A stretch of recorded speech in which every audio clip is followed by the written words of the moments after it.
Welcome to this episode of Revolution and Ideology. I'm Nick. I'm Jared. In this episode, we are talking about something interesting for our channel, kind of deviating a little bit from the philosophy and theory and history. We are talking about the NBA, and specifically NBA Top Shot and their moments. Do you have anything to say before we get started? I mean, it's interesting. We've dove into kind of like pop culture type of things before, maybe two or three times, and some end up working out really well for our channel, and other times they end up flopping. Our usual audience probably isn't used to it, but we don't just talk history and philosophy and sociology all the time. We are regular human beings, and this is us kind of like humanizing ourselves. And I'm a basketball nut, and Nick dabbles in a little bit of investment and financing. And this was a good experiment for us to try out some of our like social theories. I mean, really, Top Shot is good to experiment with. Like, we can both critique it as people that do critique the current economic system we live in, and find many of its aspects problematic, for lack of a better term. But also, like, it's one thing for us to be able to critique our current systems and ways of doing things while actually also trying them out. So I guess we don't want to speak from pure ignorance. So I guess that's part of it. So well, and also, like, this video is going to be unique because we are at the same time going to say how incredibly dumb these are. Like, they are dumb. There is no denying that this is just idiotic. And at the same time, how we are both just absolutely obsessed with them and fully invested. So it's going to be full of hypocrisies on our part. Yeah, do we get to be hypocrites just for a little bit? Yeah, I feel really bad about being a hypocrite for just a second, but like, it is dumb. We got in it because it's dumb and we were going to make fun of it, but then we also kind of got into it a little bit low key, right? Okay, so it's not even low key. We're obsessed. Let's be honest. Yeah, let's go. Okay, so we have to explain first for our audience that doesn't know, which is probably a lot of people, what NBA Top Shot is. But before we do that, we're going to back up even a little step further, and we're going to talk about non-fungible tokens. Okay, we have to go into economics just for a brief second. Fungibility is an economic term. Something that is fungible means that it's indistinguishable from another of the same unit, and they are completely interchangeable. So examples are like gold coins, crude oil, shares of a company. Bitcoin is a good example. So like, you can take one piece of solid gold in a certain weight is worth exactly the same, and it's indistinguishable essentially from another piece of solid gold of the exact weight. So those are fully interchangeable. They are fungible. NBA Top Shot moments, which we will explain in a second, are non-fungible, and they're specifically called non-fungible tokens. Because of their unique serial numbers, they are distinguishable from each other and are not interchangeable. They do not have identical values, and no two are alike. So there are no two that are fully identical. Okay, let's talk about what an NBA Top Shot moment is just for a second, now that we know what fungibility is already. So NBA Top Shot is a company that got a license, exclusive license with the NBA to essentially create what they call moments. And the NBA PA, which is important, yeah. Yeah, that's true. The Players Association also endorses. That's important. You're right. Moments that they create are, you can think of them like cards, right? They're like sports cards, and we're going to talk about how they're similar and different throughout this video. But they essentially are highlights. They're digital highlights that of a specific moment. So, for example, a LeBron James dunk or a Steph Curry three-pointer, etc. You can imagine there are steals and dunks and blocks and etc. Right? These different kinds of moments. So they have created an NBA Top Shot moment that is a specific moment in time, and they do what is called minting, just like a regular sports card, except it's done digitally in the Top Shot world. They create sets that contain these moments, and there are different kinds of sets, from base sets to exclusive sets and so forth. And so each moment has a specific scarcity based on how many of those were created. Some of them, there are 15,000 that are created. Some of them, there are 75, and so forth. And they all have unique serial numbers. So also part of the NBA Top Shot project is this marketplace. Their website is a marketplace where you can buy and sell your moments.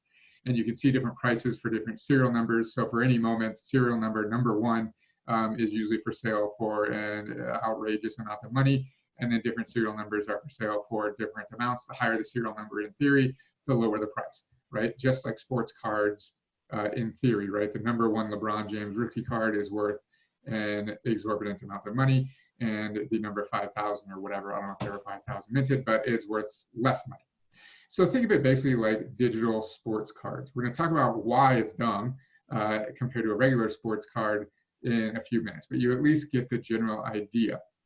Now, the other interesting thing about NBA Top Shot is that it's built on blockchain.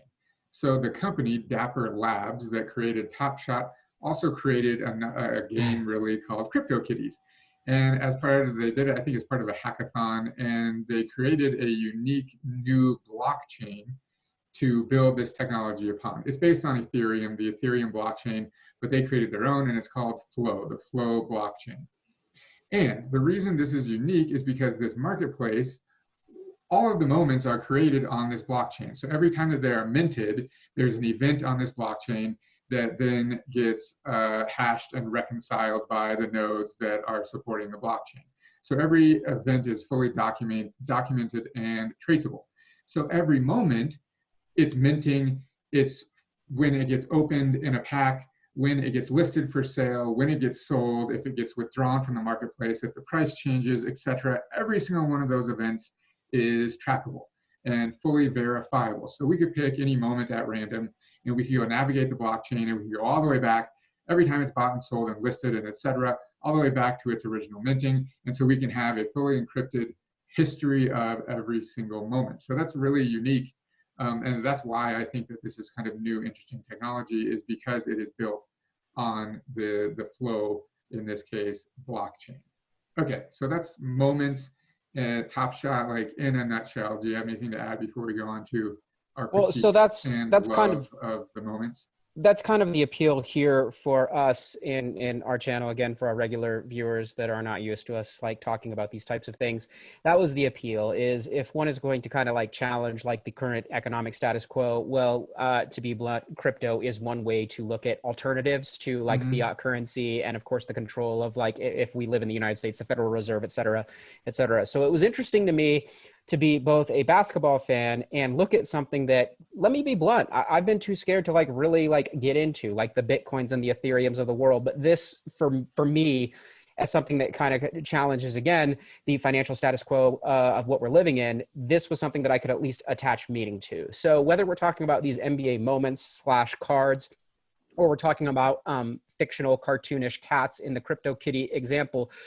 those aren't really where the value per se lies. And we'll talk a little bit more about this when we critique some of the critiques of this, of the Top Shot here in just a second. The value is in the cryptocurrency aspect of it. And to me, the way I frame it in my little brain is that the NBA moment / player, or the cartoonish kitty, if you're investing in crypto kitties, is merely a symbol, like something that is a little bit more digestible than a simple number on a screen, right? Does that, I mean, does that make sense, Nick? Yeah, I mean, it gives you something a little more tangible than just, let's say you have a Bitcoin in your wallet somewhere, like your Bitcoin wallet, right? Yeah. I guess neither of them are tangible. That's definitely the wrong term to use in Right. this context. But it's a symbol, right? It gives you something visual that you can see. You can see the LeBron James dunk that you own in your moment collection. And let's be honest, we don't own any LeBron James dunks because they're too expensive. But you can see your collection of moments. And so it essentially is a visual representation, that's probably a better term, a visual representation of this asset, right? This digital asset that you own. I like that, right? It's a little more easily digestible, like you said, for people that maybe were a little wary of jumping into the Bitcoin or the Ethereum or the whatever, any other variation, right? For sure. So it's a way to both, for me personally, delegitimize the current economic status quo while also appealing to nostalgia as a big basketball fan for me. And, and as a kid, I grew up here. Like I did collect real like basketball cards as a kid. I don't have any anymore. I gave them away because I was an idiot. But regardless, like it is. I mean, it taps into both of those things. So let's talk about, I think this is let's talk about why each of us personally got into it. Because like I said at the beginning, we think they're completely dumb, but we're both also into them. So I'll go first, right? For me, it was like this interesting new technology. That was the number one reason, right? So we got it, we deposited money and we bought a few of them sort of, like you said, as an experiment. For me, it was just because it was cool, like this thing built on blockchain that isn't just, like you said, a Bitcoin or Ethereum, et cetera, that like is linked to the NBA and et cetera. So for me, it was really just a new technology. The second reason is purely for an investment, right? Maybe we could put some money into this, the market will rise and we could sell and get out later down the road and make a little bit of money off of it. And then the third, like you just mentioned, was just nostalgia. Just like you, I bought thousands and thousands of sports cards throughout my life as a kid. And so this was a little bit of like, wow, this is like something from my childhood that is now meshing with like the bleeding edge technology of our times. And like, that's interesting for me.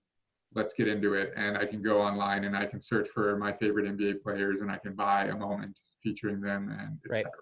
What about you? So for me, it's like the first two are a binary paradigm. The first is like, yes, I'm somewhat interested in anything that can, as I already said, delegitimize the current economic status quo. So anything that is crypto based, I've been interested in, but too tentative to even try out. This was an easy entry point for me that I could digest. The second part is where that binary paradigm comes in.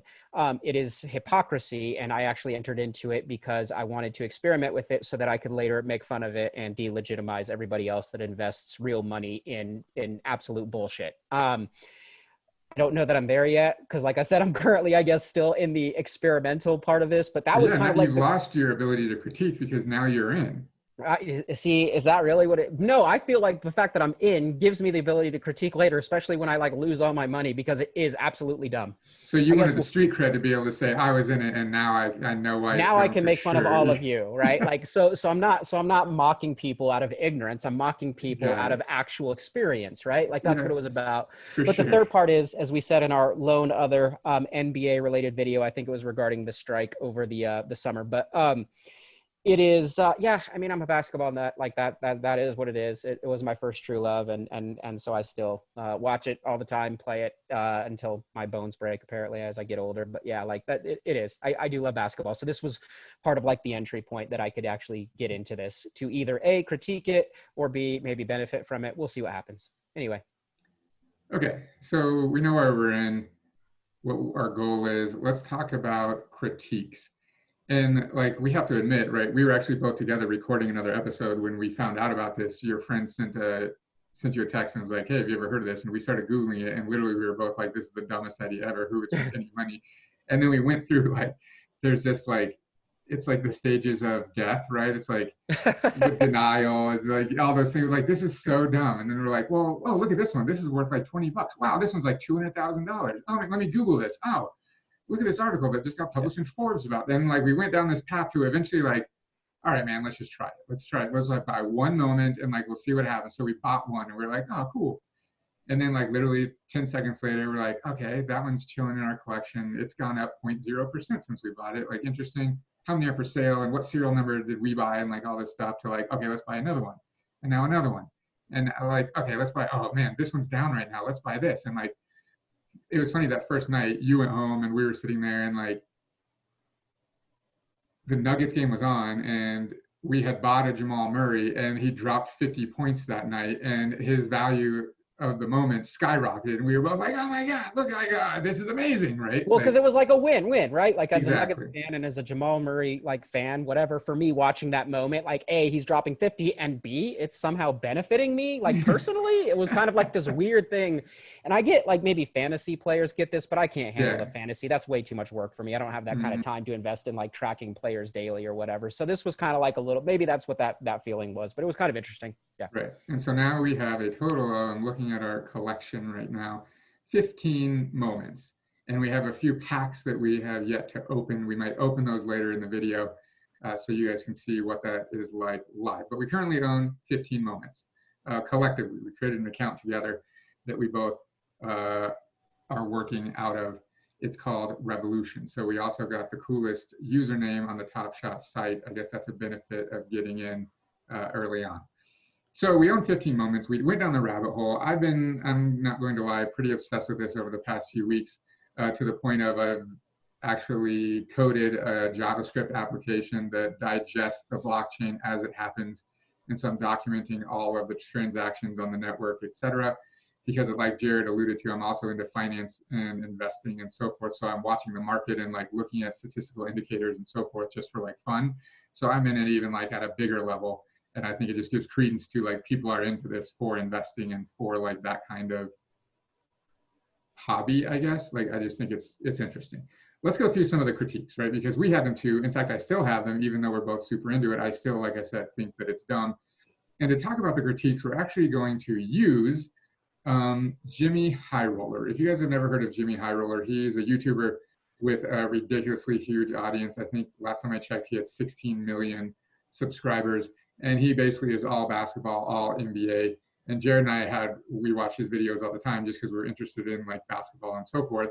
And he actually posted a video on NBA Top Shot moments, absolutely just destroying the entire idea and saying how it's like the dumbest thing in the world, which is fine because we actually agree with that in theory at a high level.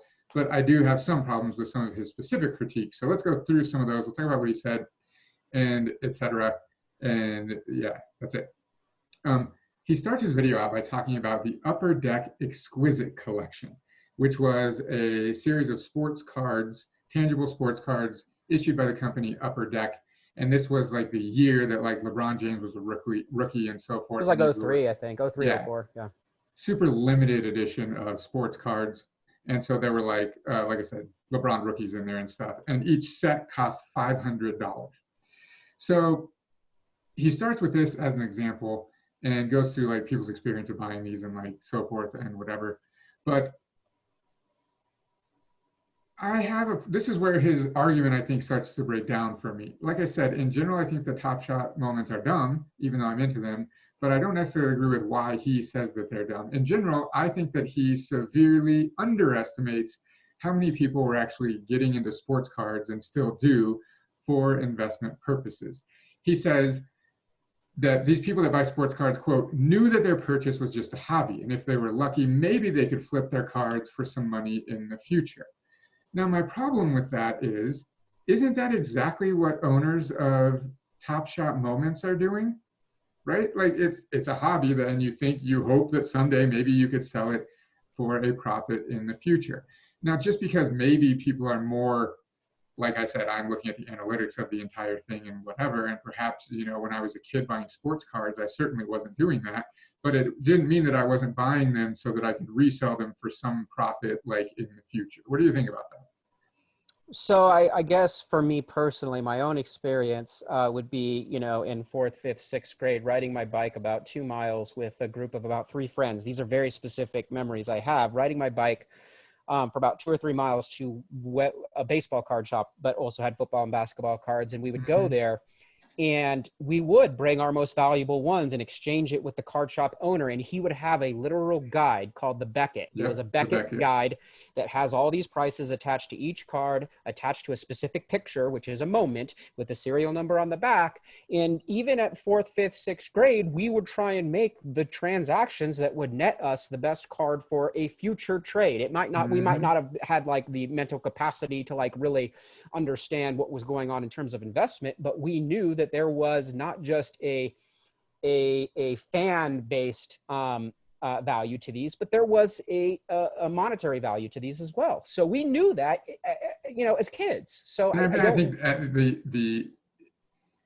evidence that people were into them for investing is the existence of the Beckett, right? And I think everyone that was into sports cards or still is knows what Beckett is. In fact, it's all digital right now because when I got rid of all of my cards a couple of years ago, I subscribed to the website and so I could look them all up, right? And it's just a list of every single card, basically every printed and every serial number and how much it's currently worth, right? So the fact that the Beckett exists and existed back then in paper form is evidence that people were into it for investing. But you bring up a good point that made me think of is how detailed you went into about your experience, right?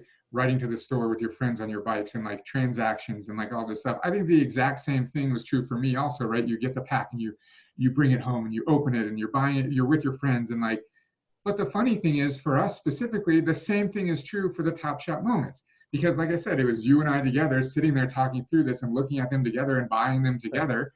And then literally that night, I created a Discord server and added you and I started talking about it.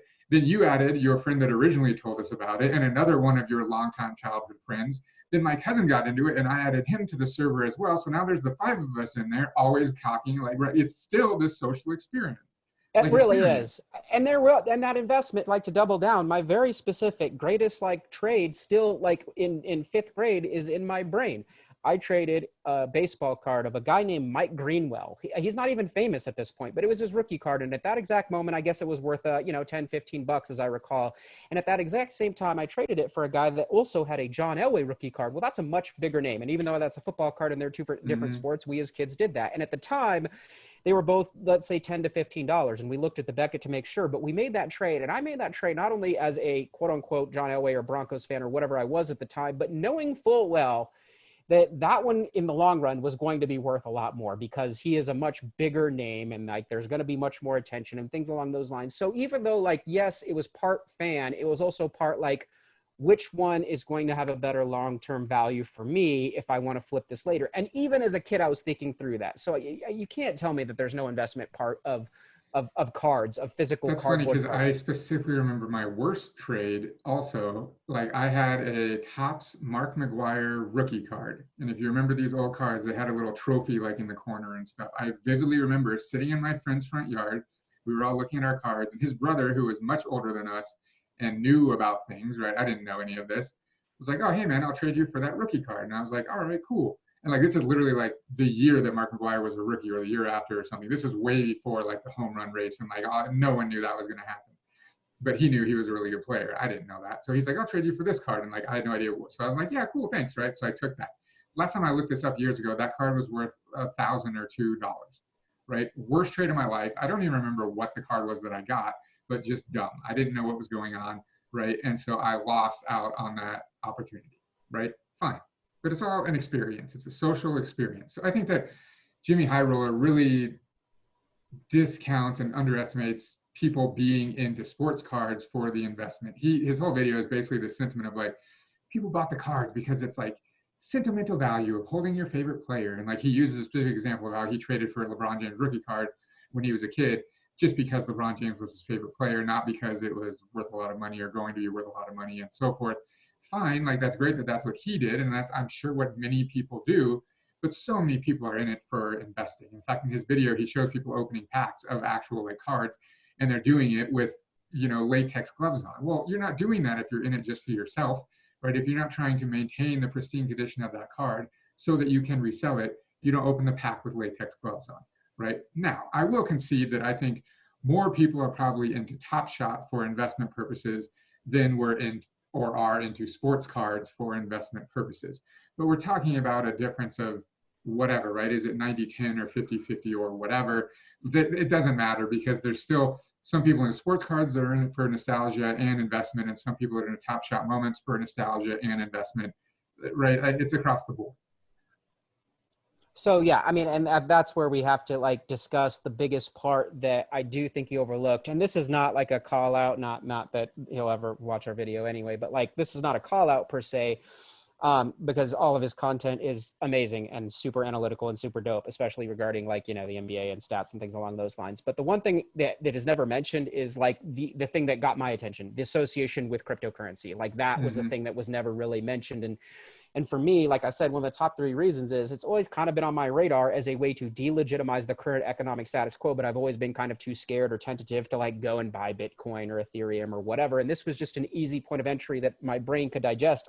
And the fact that I think that it's ignored, that this isn't really always just about the moment. And for me, it's maybe not even about the moment as much as it is about having a way into cryptocurrency. That's what I think that was like completely missed in the entire like video. And I will say that. So then he says, and I like this because it's interesting, he says that fortunately for these collectors who were basically just in it for the sentimental value, sports card collecting skyrocketed and new markets such as eBay, etc., made exchanging cards much easier. Well, the funny thing is I don't really feel like that's a critique of Top Shot, because really all he's saying is the good thing about Top Shot is that they have the market already in place. So they released the moments, and at the same time, they have the market ready. And the marketplace is already built on top of the blockchain, like I said, the platform that makes everything 100% verifiable and trackable. So let's say you go to like a sports card convention, and you're like, I want to sell this card to this person, and they're willing to pay X number of dollars. Imagine if at the moment you could track that specific card and see what it last sold for, what you bought it for, what the person before you bought it for, etc. Or the person selling you the card, they're selling you a card for $100. And you could just look immediately like, okay, what did that person buy it for? What was the person before that? What did they buy it for? What is every other card that was in this set? What are the sales and what does that look like? Imagine the analytical tools that you could have if physical sports cards had the benefit of this platform. So like you said, I think he severely, he completely overlooks the fact that the real unique thing about this for me is the platform that it's built upon. I think that, like, yes, it was CryptoKitties and now it's Top Shot, and other things actually are happening at the same time, right? A digital art piece sold for millions of dollars at Christie's. I can't remember the exact number, right? Digital art is actually really taking off in this space as well. I think this is like a versioning technology that we will see many, many more applications. And for me, it's that underlying platform that really, really is fascinating. That, like you said, I think he doesn't talk about enough in the video. Well, and to talk a little bit more about what our regular listeners, if they're still with us at this point, are used to us talking about and dig into a little philosophy. This is like Neoplatonism, right? Like, what is reality, and right, like who frames what reality is, and what values do we place upon that reality? Like, again, whether you are reselling Jordan 6s or you are fixing up old cars or whatever, like these values are all completely arbitrary. Like all of these values are completely arbitrary, right? Mm-hmm. So that's kind of one of those arguments that I think is just, people collect dumb things. I mean, it's Then that he simple. says something that I think is the most interesting and the most profound thing to be talking about when we're talking about NBA Top Shot moments. But he just briefly like mentions it and then kind of moves on. But he says, we've now entered the era of buying virtual moments in time. And this is where he said his mind just explodes and like he cannot digest this. Mm-hmm. We've now entered the era of buying virtual moments in time. And this was you and I's first critique when we first heard about this and looked it up, was like, this is bullshit. Absolutely ridiculous. Yeah, this like is I could awful. watch this highlight on YouTube for free 1,000,000 times, but This I'm going to pay thumbnail is that, right? Like, yeah, exactly. But I'm going to pay $20 or whatever for this moment that is on the Top Shot website, for the Top Shot moment. Mm-hmm. This is absolutely ridiculous. Like, and people would argue, and I will even argue, like, well, the moment's not the same as the highlight because it has other graphics on it and it's minted and it's on the blockchain. Like, it's this different experience. But like, let's be honest, if we're just talking about watching a highlight, it's the same. The YouTube one's probably better than the one that's in the moment in the, whatever. Yeah, there's more context. He's 100% right on this critique. 100%. Yeah. He's 100% right. But I think there's so much deeper philosophy here that we're not going to spend a lot of time going into. But this idea of how we've got to a point in our society where the lines are blurred sort of between reality and the digital to such an extent that like we will literally pay money for the representation of a moment. And like thinking about how far we are removed from that real moment, right? Where it's like, I guess, whatever. One would be physically sitting at the game and watching the moment. One more removed would be like watching the highlight on television or watching it on YouTube. Then there's this other weird manifestation of a relationship with that physical moment in time that is owning the moment as an NBA Top Shot moment. There's just this different layer, I think, of just uniqueness. And it's just really, really interesting. And I will say completely ridiculous, even though we're into it. Like, it's insane. But the caveat here, and it's not even actually a caveat, like to accompany, I guess, rather than a caveat, what you're saying here, this is not so different, I guess, in my mind, the way I've rationalized it. And I'm willing to admit when I rationalize things, back in the day when people I would knew would actually put real money into their farm on Farmville on Facebook. Yep. Or when 100%. I see kids actually asking for money so that they can change their skin in Fortnite, or the fact that I know for PC gamers out there, there's a game in space, I forget what it's called, where literally millions of dollars have been exchanged for fictional spaceships. What's the name of that game? Star Quest or something like that? I don't know. I think that's it. But regardless, like, it is a thing. It's a thing that's happening, whether it's good or bad. I mean, I definitely lean towards like it's super weird, and I don't know. I guess this is us experimenting with it. And honestly, like, I think this is just the beginning, and it's really interesting because they're the ones that did it first because they had the experience with CryptoKitties and they negotiated the unique deal with the NBA. But I think that we're about to see like the lid blow off this whole thing. Anyone that's watching this video, here's the next $1 billion idea. It's like a YouTube, but for moments, where people can create their own moments and they're all on a blockchain and then people can buy them. And no one's going to buy like the moment of Joe down the street doing something. But I promise you that $1 billion industry is celebrities selling their moments. So Kim Kardashian signing the divorce papers for Kanye West, make a moment of that and issue 10 of them. And I promise you, people will pay tens, thousands, or hundreds of thousands of dollars to own one of those moments. Or PewDiePie doing something ridiculous. I promise you that there's $1 billion industry out there that will be up in the next year or so. That's going to happen. Yeah, I mean, there's already like things where you can pay celebrities or former athletes or whatever to like wish people, happy birthday and Merry Christmas and things like that. That's such a good example. So, yep. Yeah. Absolutely. That's exactly going to happen. So, okay. Anyway. So he says then, quote, why would a highlight being watched on Top Shot have any more value to me than watching the same highlight on any other platform? And he says, the answer is really simple. No matter how you spin it, no matter how you try to justify this, the reason why people are buying these Top Shot moments is strictly for investment purposes. People are buying these moments and fishing through packs in hopes that they will get an awesome and potentially very valuable moment that they can then flip onto somebody else and make a ton of money off of. And the only reason why the other guy is willing to buy it is so that he can sit on it and eventually flip it to someone else for profit. And the cycle continues on and on and on. No one is buying these highlights because they actually enjoy them or because they want to have something exclusive or rare. They're doing it to make $1. What do you think about this?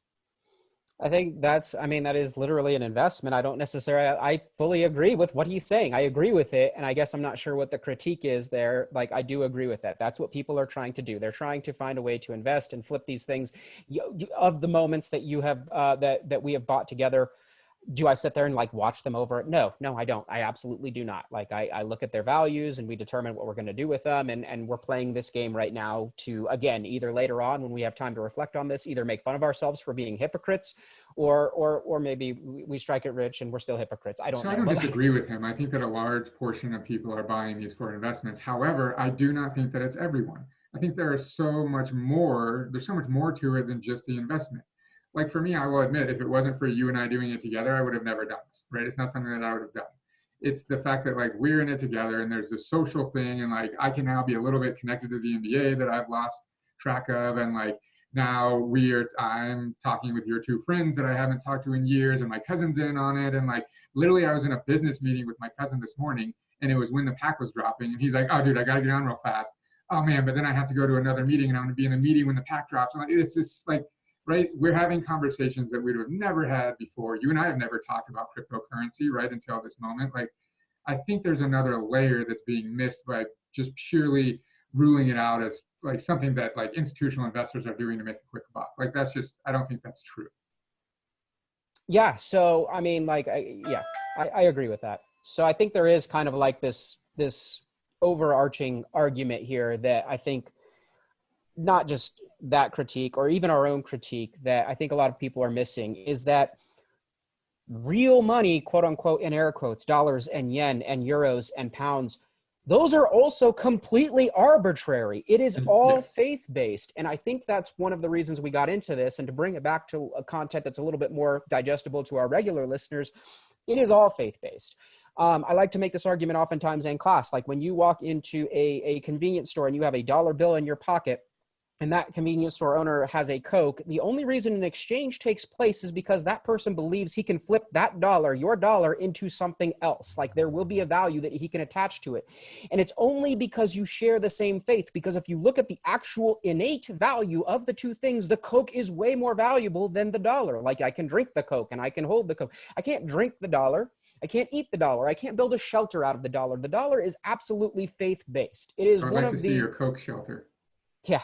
My Coke shelter. But you get what I'm saying. Like there's an actual value there. And the only reason anything happens is because he thinks he can flip that dollar into something else. So it is very similar. All of this is faith-based. And the only reason the exchange takes place is because they both believe in this specific case in the same religion, the religion of dollar bills in this case.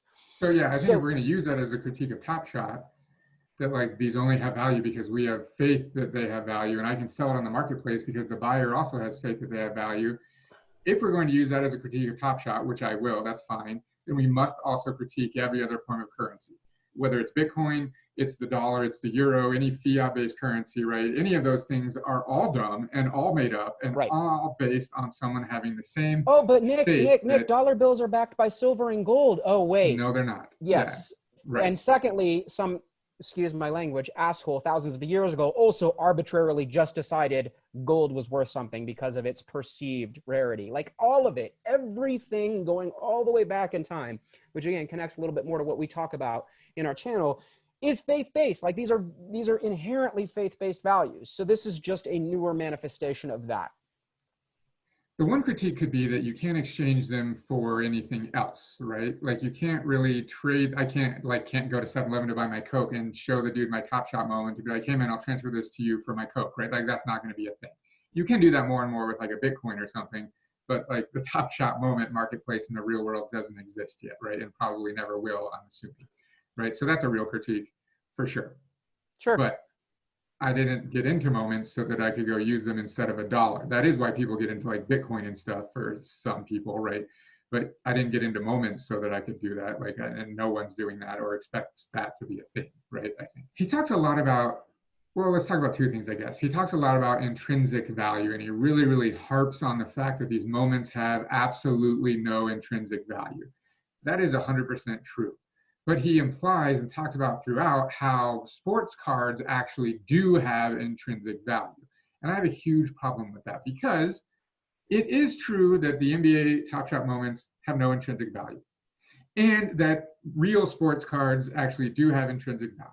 However, the intrinsic value of a sports card is like a penny or something. Like it's literally whatever the paper is that it's an ink, right, that is printed on. That's its intrinsic value.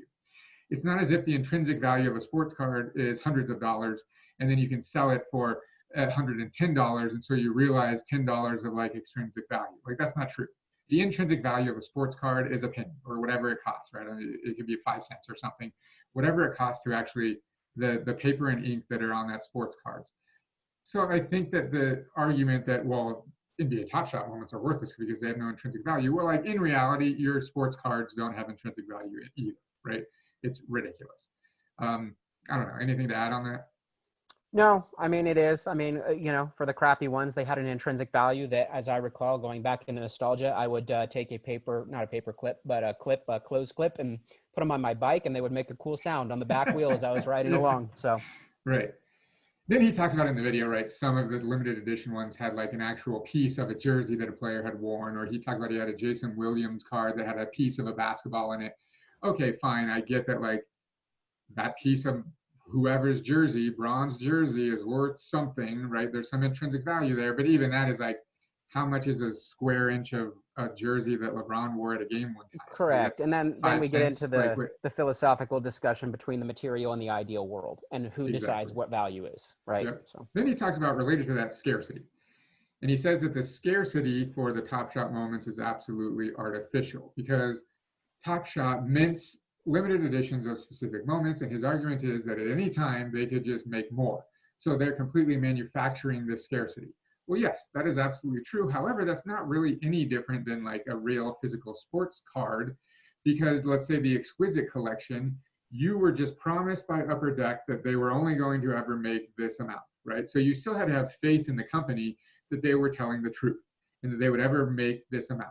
Now I ask you, what if you go down to the card store when the Exquisite collection came out and you handed over your $500 and you're like, oh my God, this is awesome. The dude hands it to you and the Upper Deck representative is standing there. And the second you take possession of it, he says, oh, by the way, we were just kidding and we just printed 1 million more of these. How would you feel? It's exactly the same case for the Top Shot moments. Yes, Top Shot could at any time make more of these. Upper Deck at any time could fire up the presses and make any more of the Exquisite collection. Topps could do the same thing, like so on, right? So yes, it's all artificial. It's all completely artificial. It's just made up by the producers. I get that there's another dynamic there that like the physical product has a different tangible scarcity than the digital product, but it's all based on promises by the producer that they will never do this again, right? Now, some things it would be impossible to make again, right? Like if you had the single jersey that LeBron James wore in this single playoff game, well, there's never going to be another one of those very clearly. You can't make that up. But you could make another, you could print another Upper Deck card. That could happen. And it would be Series 2 of the Exquisite collection or something, but I guarantee you that that would devalue all of the cards that were in the original Exquisite collection, right? Just like if Top Shot says, hey, we said we were only going to make 75 of this limited edition, but we just minted another 1,000, that would absolutely, we would have a problem, right? All those people that own the 75 edition would be pissed, rightfully so, and the value would go down. But it's all based on faith that the company is not going to do that, just like it's based on the faith that Upper Deck also is not going to do that, right?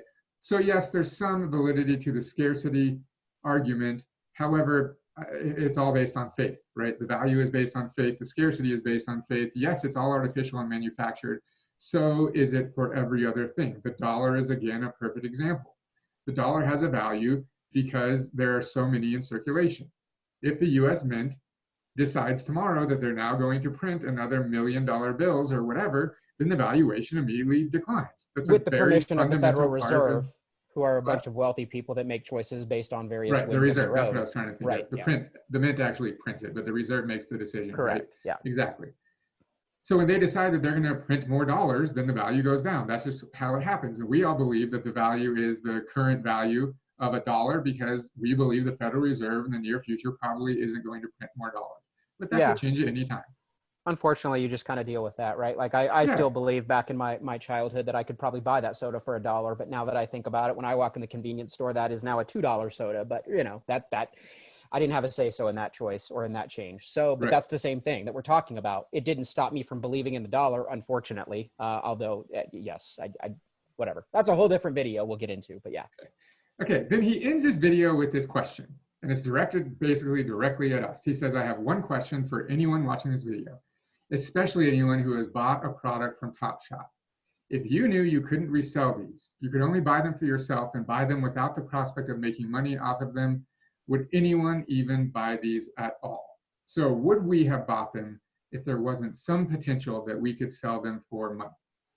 So reflecting back, for those of us that are still here, to how I started this video and why I'm into it, the answer is vehemently no. This was an experiment for me. This was my first foray, my dipping the toes in the water of cryptocurrency for, like I said, two main reasons. A, to experiment with it and then decide if it's something for me to critique or if it is an honest way to delegitimize current economic conditions.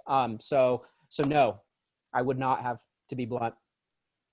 Okay, now, my answer also is no.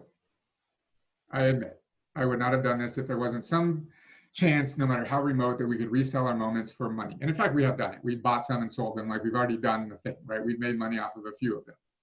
However, I would also pose that question to if everyone throughout history that has ever bought a physical sports card, right? If you ask them, would you still buy this if there was 0% chance, you are guaranteed that you will never be able to resell this for anything. You will never be able to resell this thing. How many of them would have also not bought those sports cards? Yes, I get that some people still would have. Maybe many people still would have, but the vast majority of them would not have. Just the same is true for NBA Top Shot moments. If you were not able to resell these, yes, many people would not have bought them, probably the vast majority, but some people still would have. And the same could be said of art collectors or shoe collectors or whatever, you know, even museum curators. Like these values are completely arbitrary and there is values attached to them, but those values mean that you have some sort of expectation of what that value will be tomorrow and the next day and the next year. Same thing in real estate. We could do this all day. Would you? I mean, some of us might rent for the rest of our lives. We wouldn't want to buy a house if I didn't think I could maybe make money on a house later on. It's like those are the types of car, right? You buy a certain car not because you're going to make money off of it usually, but yeah, that's a resale value asset, is definitely a variable that plays in, right? Like I buy a Toyota because it has the highest resale value or whatever it is, right? That plays a factor. Now, if every car, like let's say you were never able to resell your car, you had to drive it till the wheels fell off and then it went straight to the junkyard. I guarantee you we would all make very different decisions about the cars that we bought. Correct. Right? For sure. So yes, there's some validity to that argument. Does it completely discount like Top Shot moments being a thing? Like, absolutely not. And I admit there's hypocrisy for me that I would not have bought them if there wasn't some chance of reselling them on the market. 100% I can agree that that is a thing. Okay. I think do you have anything else to add about the NBA Top Shot moments specifically? No, I feel dirty. I do feel dirty. I got in today. So Top Shot has been dropping packets. They call it a drop, and they're all limited editions. So you have to get online, and today there was 180,000 people online, and then they all by lottery put you into a queue. And so you get your place in line. And today they were giving away 61,000 packs, and I got in at, I think I was number 23,000 in line. So I got a pack. So we are now going to, on the channel, open our pack so that our watchers can see what this looks like. And I have to admit that we have not got a pack before that we have opened. So this is the first time that we are actually going to open a pack. The anticipation is killing. Oh my gosh, so much. Okay. Okay, can you see my screen? I can. All right, here we go. So we are going to open the Seeing Stars pack that I got this morning. Let's see how this goes. Are we ready?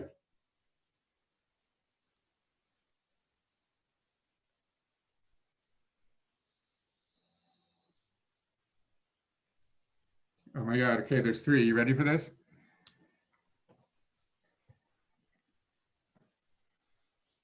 Lame. That is lame. That is lame. Okay. That's a fail. Sorry, Mason Plumlee. It's a good number.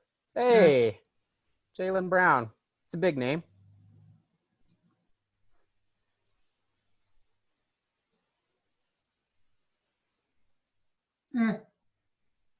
Well, we got a lot of meh there. Yeah.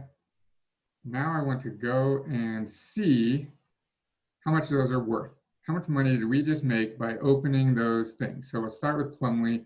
I actually already saw this one in the marketplace earlier today. So that's worth $9.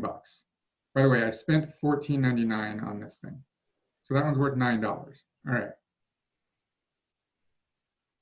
Jaylen Brown, he is worth, wow, $240 is the lowest price on that one. So that is a win somehow. I don't know how, but so we can see all the serial numbers here. What number is ours? We are number. Yeah, I mean, I tried to tell you that was going to be a pretty good one. I know you we're weren't number impressed. 3,885. Mm-hmm. So let's find the surrounding ones. Where are we? About here. Yeah. Wow. So we're about $250 on that one or so. That's a win. And lastly, Colin Sexton. It's not bad. Yeah, $9. So we made like $260 basically on the 14 that I invested. So I guess we're kind of proving Jimmy High Roller's point that we are in this for the money, because I'm only excited that, let's face it, we just made $260. I don't really care about any of those players or their moments. So yeah, that's interesting, I suppose.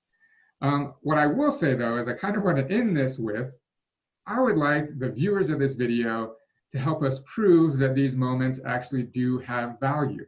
So if you enjoyed this video and what we do, you can actually donate, you can gift a moment to us. Our username, you can see it on the screen here, is Revolution.